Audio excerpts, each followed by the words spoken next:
جميعنا ساندنا حملة بلغ التي أطلقتها وزارة الداخلية بقيادة سعد معا للقضاء على المحتوى الهابط والتفاهات التي انتشرت بالآونة الأخيرة في المجتمع.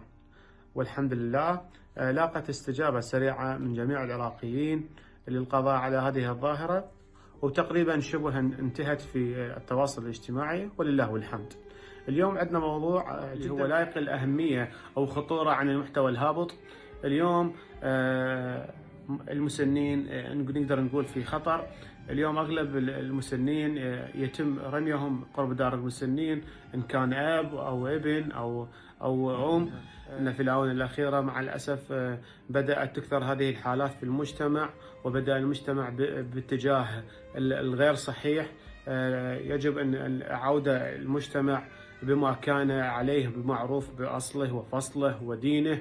اليوم مع الأسف قاعد نشاهدها العاصفة التي أتت من الخارج قد أثرت على المجتمع وعلى أخلاق بعض المجتمع مع الأسف. فبوجودكم وبوجود كل شريف وغيور يشارك بهذه الحملة اللي سنطلقها في هذه الفيديو.